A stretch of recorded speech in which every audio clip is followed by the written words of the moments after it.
Welcome back to One-on-One with Mr. U. Of course, I'm your host, Mr. U. In studio with us, entrepreneur, inventor, coach, vocalist, man, does it, Renaissance man, add that to the list.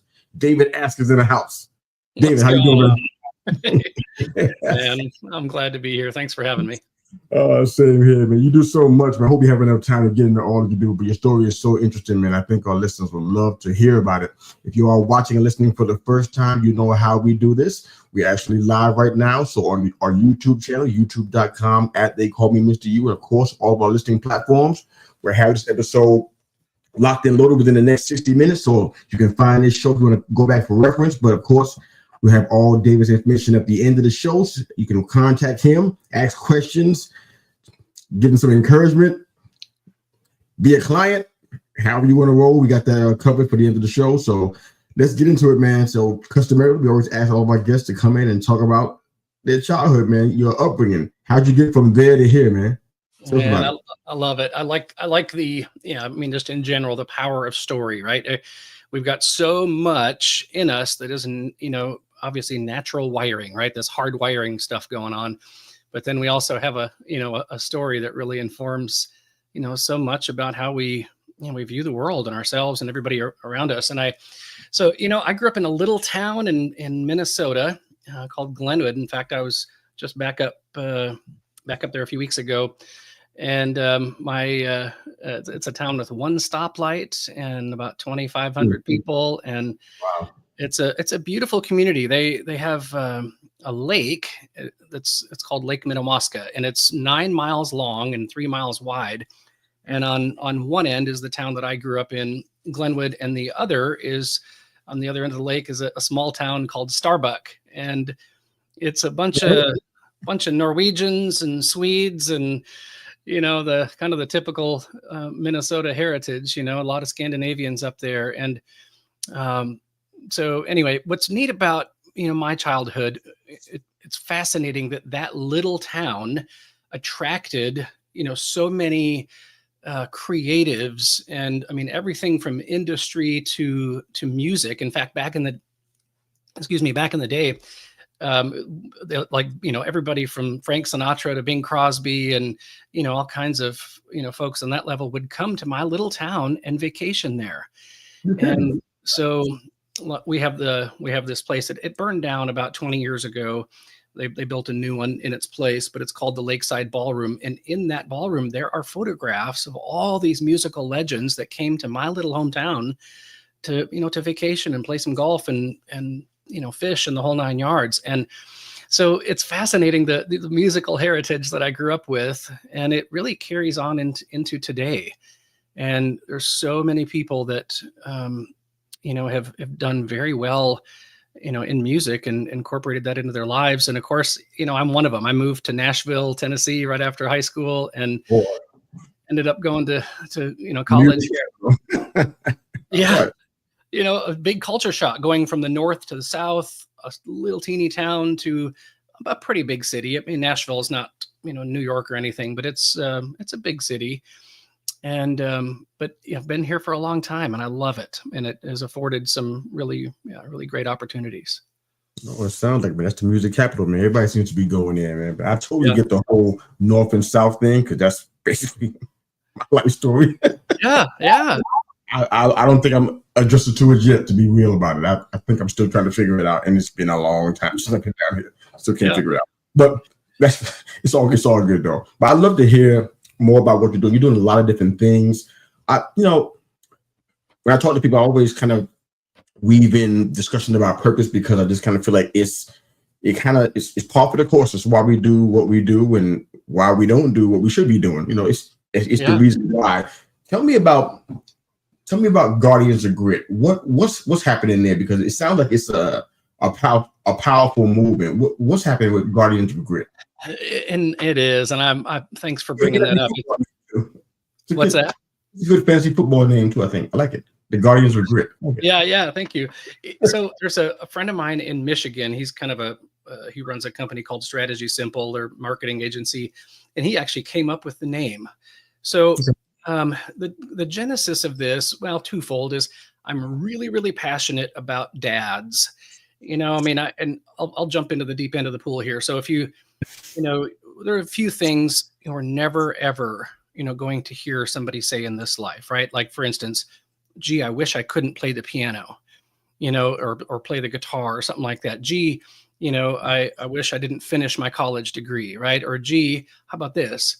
I wish my dad didn't lead with such kindness and conviction and clarity. In fact, how do we know that that's like one of those, like the big nugget, as it were, in life, is because when we have, fathers, those who've had fathers who didn't do that, whether they took off or, they were there, but they weren't there, or how about this? They were abusive, or, the father wound, as it were, is, I'm using that phrase from John Eldridge, but it's a big deal, and it might be the biggest deal.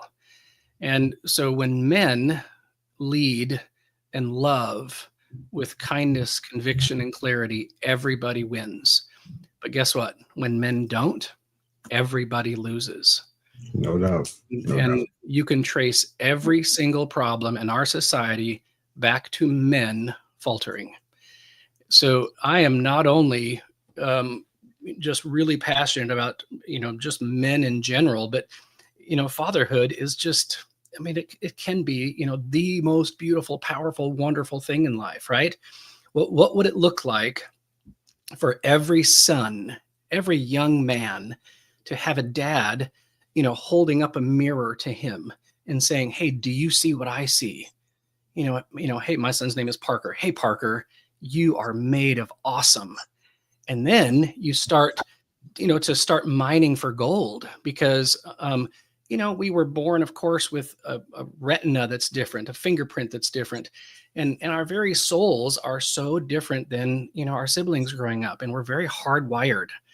And so when I started writing this, it's funny, I started writing this book 2 years ago. And Really? Okay. I started looking at some of my entries, and I had dates on them, and I just realized that yesterday. So this was in 2023. And so I met a guy about 7 years ago, a clinical psychologist. He's a dear friend of mine, and we work together now, but his name is Dr. Andy Garrett. He lives out in California. In fact, his grandpa is the one who started the Carl's Jr. burger chain, Hardee's and all that. Okay. And so Andy started introducing me to some concepts that I thought, everybody kind of knew, but I'm realizing that they're really misunderstood. For instance, I was speaking at an event down in Jamaica a few months ago, and I walked into the room and I asked the room, hey, does anybody know where we get the word authenticity from? And it was just crickets, right? And these are high-level director, master's, PhD level people. Not one of them knew, where do we get the word authenticity from? Well, guess what? It comes from the word author. And wow, I didn't know that. But it's this idea that, we didn't make us, right? I didn't make me. So I didn't choose, here we are, black and white, right? I didn't choose my skin color. I didn't choose my, in what family I was born into and the time that I was born into. Those of us who have kids or, siblings, whatever, we know full well, we don't really even choose our own personalities. When children come out of the gate, they are hardwired. And guess what? Like us sophisticated adults, right? They're not thinking about being authentic and identity and purpose and all that kind of nonsense, right? Which is very important. But as a child, they're just doing their deal.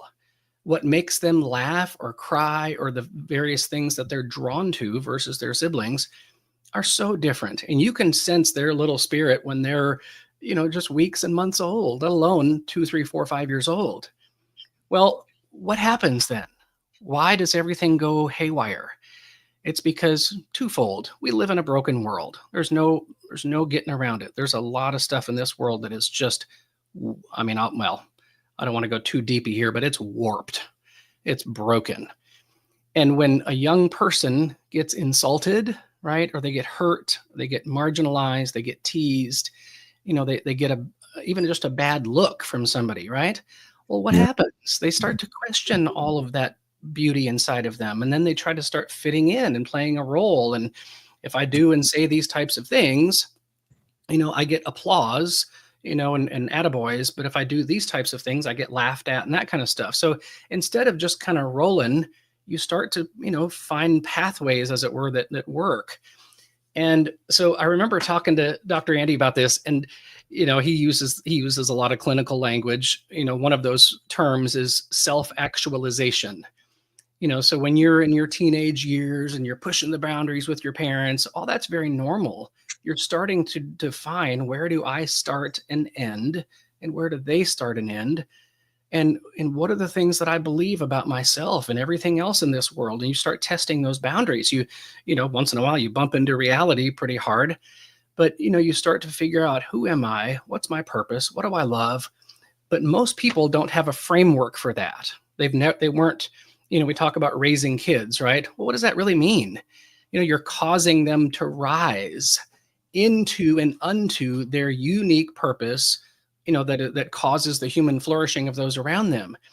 So he and I talked a lot about, and we work on a corporate level together, helping companies do this kind of stuff. But, for instance, authenticity and identity. Well, what is that?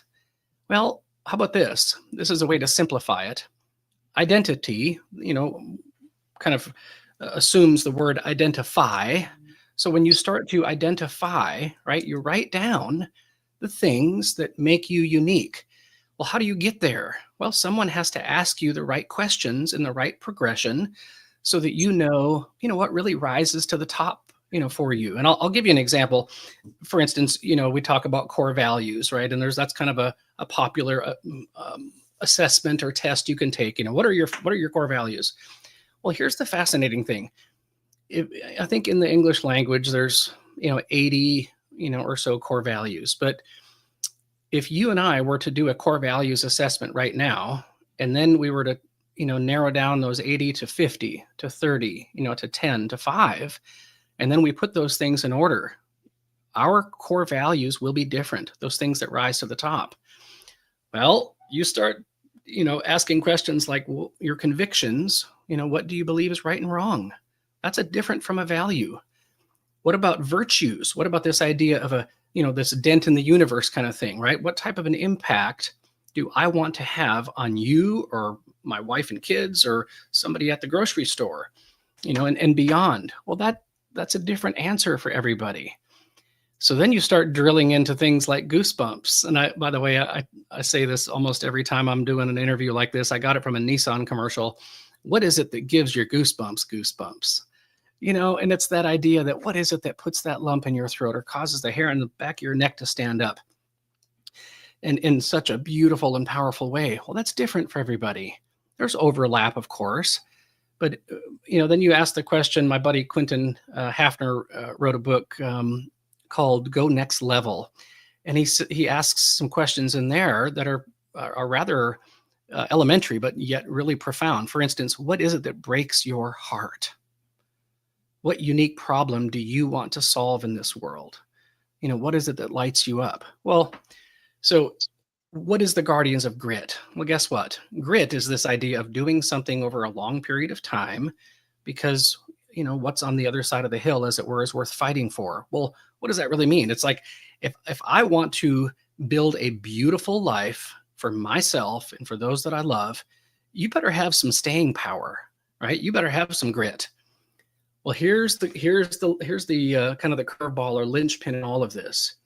So many times, and I'm totally guilty of this, we do hard things over a long period of time for extrinsic reasons, right? External reasons. I'm looking for an identity. I want to become someone, or at least not be a nobody, right? I want my accomplishments list to define me, as opposed to intrinsic motivation, which is, man, I love operating in this capacity. I like having this type of a dent on someone. And, these are my values and convictions and virtues and goosebumps. You when you get that internal clarity and you start operating, from that what Dr. Andy calls true north, your defined set of coordinates. Boy, I tell you what, then you start to experience fulfillment, as opposed to this idea of being on some train where the results define you and you have to hang on the results, to matter or to get some type of an identity. But if you understand who you are at your core and you start operating from that place, well, guess what? The results sometimes don't matter because you can't control those anyway. And I mean, look at all the people that were swinging for the fence during COVID, including me, and their businesses failed or faltered or whatever it was. Same here. Well, if my identity was in my success in my business, I would have been ruined. And part of it was scary. I'm not saying that it wasn't just a really traumatic experience, honestly, because I thought I was losing my business. But guess what? My identity is not wrapped up in my business and the results. It's wrapped up in who is David Osk and what type of an impact do I want to have on people and how am I showing up so that when I lay my head on my pillow tonight, I can have a deep sense of satisfaction that I think it was Seth Godin who says, people like us do things like this. I showed up in a way that was absolutely true to my core. And it felt really good to be me. I got to see my impact on people.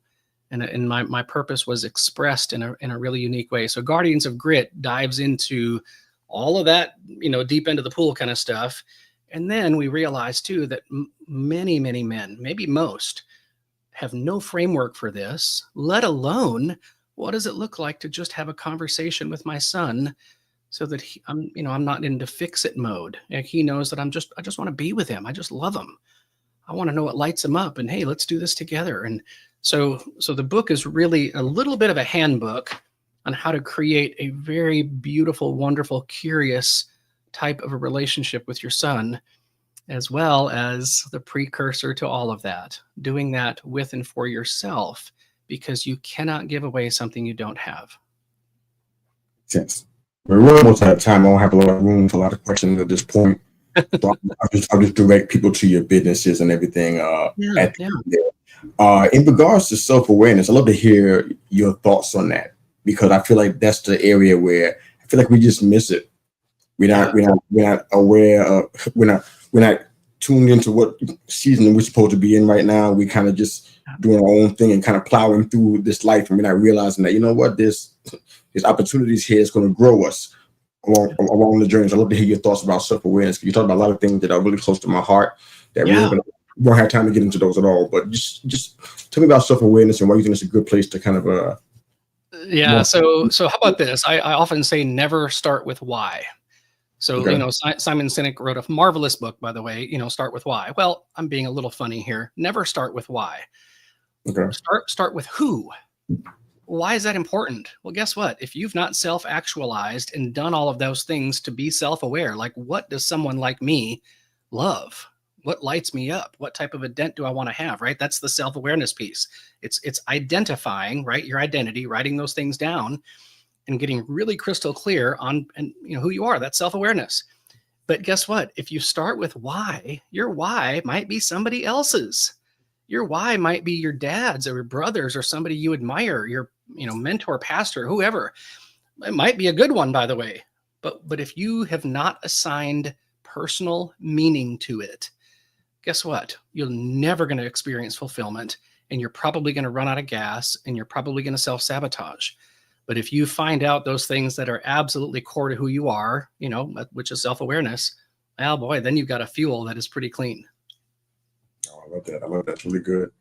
I love that you mentioned John Eldridge, because that's my favorite man book, if you will. Oh, Wild Heart. That I talk about that book so much, I probably should get some kind of credit for it. But it's astounding how it speaks about where men actually are. And I invite even people who are not men to read it, because it gives you some of the cheat code to how we think and how we function. Not that we're perfect. We got a lot of stuff to work through. Oh yeah. Connection and communication, and even do that amongst other men. We struggle with that kind of stuff. You definitely have a heart for it. I can hear that kind of coming through. What do you think is the main obstacle, just in general, with people finding success? Because I feel like that's the thing that everybody seems to want, but everybody doesn't get there, or if they do, they don't realize that they kind of look at it, it's not what I thought. Success, in the picture of what media and the world around us says is success. What do you think success even is, first off, and how do we get there? What are the main obstacles to getting there? Yeah. So I think an easy way to find out what success looks like, right, is kind of turn things on their head. Meaning, when you're laying in your deathbed, are you going to wish you had more cars, and a bunch of crap, or are you going to wish that you're looking at your family and your grandkids, and they're looking at you like, man, I'm going to miss you. Man, we had such closeness. I heard somebody say the other day, there are relationships in life and there's junk. So stuff, right? A business, all this kind of thing is what? It's just a context to experience relationship in, period. And if we make Tim Keller, he's well, he passed away, but a former pastor in up in New York, and he says, if we make a good thing an ultimate thing, it will crush us. And that's, by the way, that's where we get the term, disorder. Like somebody has a mental disorder, eating disorder. We've got things out of order. So bigger isn't better. We all know that. I mean, go down the list of all the people that have, gotten everything they want and fame and money, the whole 9 yards, and they kill themselves, right? We know that's not the answer. And, but guess what? Like this morning, I got up and Lisa and I took a walk on the Greenway, and we're talking about like, we're empty nesters, as of a week ago. And we're talking about like, what are we doing together? Where do we want to go? What mission are we on together? So for me, success, and you have to define this for yourself. But for me, success looks like I want my wife to be my best friend, and whatever it takes, to have a wonderful, fun, missional relationship with Lisa is the absolute summum bonum of my life. She is number one. And my son Parker is starting a business right now. He's still in college. My daughter just started school last week, and college last week. But in general, success is I just want them to know that I love them and I want to be with them. I want to laugh with them and cry with them, and whatever they're into, I'm into. Yes, we got to pay the bills. I get it. And that's, part of that is, and here's the funny thing, we got to take that rather seriously, because if you can't pay your bills, guess what? You're probably not real concerned about having a dent in the universe and, and having a great relationship for that matter, or your physical health, because money is, I heard Dave Ramsey say, money is kind of like air. Try living without it.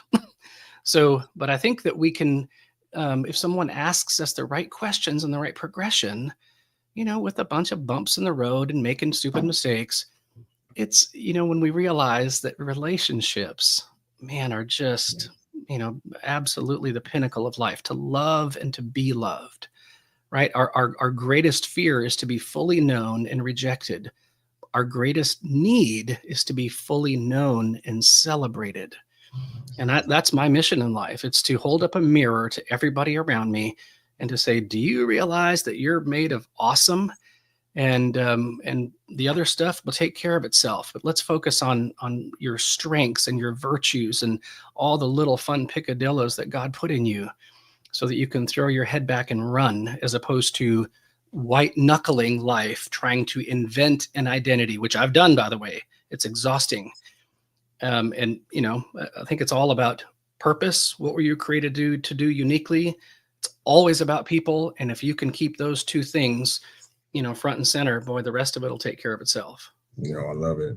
We got time for a couple more questions. We'll try to jump through these real quick. So how do you think, in a sentence or two, how do you think, or what do you think is the method to raise uncrushable young people? Yeah. I think we all need that answer. Yeah. I think it's psychological safety. So psychological trust, meaning my kids need to know dad is not going anywhere. And, hell or high water, dad is going to figure it out.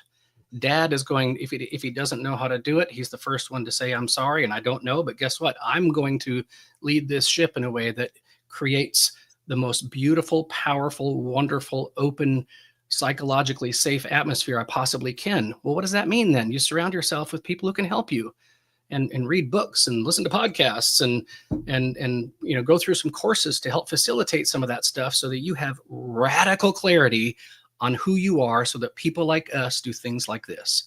I'll leave one other comment. I asked Dr. Andy one time, what's the number one job of a father? And it's not what I expected. You know what he said? Remove as much uncertainty as you possibly can. And man, the deeper I started getting into that, like I want my family to know that they are the object of my delight. Like I'm just passionately thrilled with who they are. I tell you what, you show a child that, they change the world. If they're missing that, they have that big question mark, they feel it forever, and so does everybody around them. Are you? I said one last question, but now you sparked something else for me. Yeah. I need you to answer this one much more quickly if you can. So, where do you think that passion that you have, as brief as you can share that? If you can, if it's too difficult, if it's too complex, we'll pass over it. But where does that passion come from, in your opinion? Because that's very unique to me. Yep. So the passion comes from the word suffer, right? What are you willing to suffer for? And I believe that God made me for this reason, period. Makes sense. All right. So our final question, that was a penultimate question that I just asked you. So this is the one that we end our shows with. We call it the CMV questions, career, mission, vocation question. I'm taking everything off of the table, David. Your work in inventions, your coaching, vocalist, the guy sings to y'all, entrepreneurship, everything. Taking it all off of the table. Whether it's career, mission, or vocation, what do you think you're most likely doing if all those things are removed from the equation? What do you think you'd be doing right now? Yeah, I think I'm the best encourager in the world. So here it is. My favorite quote is, the greatest good you can do for another is not to share with him your riches, but to reveal to him his own. And you know what? I believe that that holding a mirror up to someone and again, just pointing out and helping them to identify the greatest good inside of them, their summum bonum. To me, that's everything. And I think I want to be, I would be a professional encourager. That's my job. That's what I'm doing right now. I love it. You're good at it. I'm trying, but man, this has been fantastic. Let everybody know where they can find your stuff, man. Where they can find your work. You're inventing things. You got music out there because you sing. You're doing work in the coaching realm. There's a lot going on, man. So I think that nobody can better direct folks than you can. Of course, once we get everything live and out on the YouTube channel, you can go ahead and drop it into wherever you do your social media at and put it in the comment section so people can find your stuff quite easily. I'm sure you're already good at that, but let folks know where they can find your work, man. Yeah, so of course, if you need a thermostat guard, kind of my mainstay of paying my bills is I created a thermostat guard with a combination lock, and we sell in Home Depot and Lowe's and Amazon and beyond. So if you go to statguardplus.com, or our latest is called the lockboxpro.com. And then about 2 months ago, I released a new song. Everybody knows it. It's Open Arms by Journey, but I recorded it in English and Italian. And so go to iTunes or Spotify. And my last name is it's spelled like ask. It's pronounced Ask, A-S-K. But if you go Open Arms, David Osk, it's on YouTube and whatever else. And then my website is davidoskmusic.com. So thank you so much. Thank you for being here, brother. It was a fantastic combo, man. Thanks again for doing that, man. You got 1 minute, man. Encourage people. Whatever you want to say, whatever you want to share. Yeah. So just 60 seconds of pain. You know what? I would say for every dad who's listening right now, there's a question mark inside of you. And part of it is if you weren't raised, you have that big question mark. And you need to surround yourself with other men who can speak into you, to speak into your identity, so that your life is fuller and richer and more missional. Purpose. If you don't know what your purpose is everything. And guess what? You can't give something away that you don't have. So if you want to raise young men who are heroes, who are champions, that stuff is not just for fairy tales. It's real. You have to do the work yourself in order to raise young men who can make a beautiful impact in this world. This show was made for you and powered by you. We can't wait to hear from you about David in this episode. And just thanks for listening and thinking about us and supporting us. We definitely appreciate it. David, let me get you out of here. Have a fantastic day.